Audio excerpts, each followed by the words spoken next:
अर्थ, उच्चारण या व्याकरण के अनुसार एक जैसे लगने वाले दो शब्दों में अंतर। अपनी हिंदी सुधारें।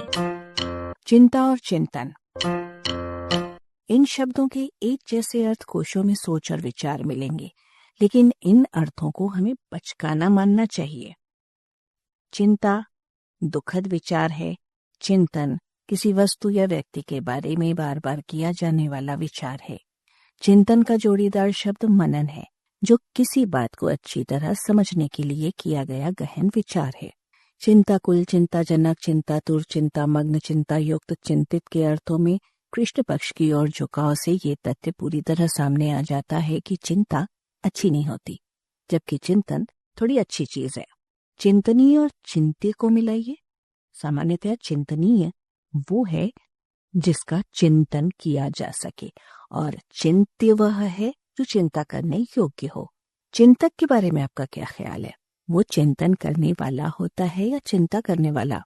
पहला शब्द सही है, यानी चिंतन करने वाला। एक परख वाक्य, वे बड़े अच्छे चिंतक हैं। चिंता चिंतन नहीं, साहित्य के रसों में सहायक के रूप में संचरण करने वाले कुल 34 संचारी भावों में से एक है। ये भाव स्थायी भाव को पुष्ट करके विलीन हो जाते हैं। चिंतन को अच्छी इज्जत दी जाती है।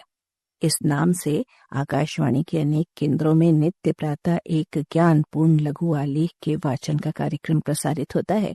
चिंतन का एक विषय चिंता से मुक्त है। एक श्रीमती जी को चिंतन लिखने, सुनने, पढ़ने की बहुत चिंता रहती है। चिंता और चिंतन की दूरी नापने के लिए कुछ उदाहरण और हम आपको बताते हैं। ये बात चिंता करने योग्य है और वो विषय चिंतन करने योग्य है।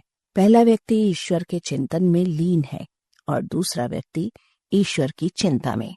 अब मुझे इस लेख को लिखने की चिंता हुई, तब मुझे इस बारे में पहले कुछ चिंतन करना पड़ा। आलेख भाषाविद डॉक्टर रमेश चंद्र मेहरोत्रा, वाचक स्वर संज्ञा टंडन, arparadio.com की प्रस्तुति।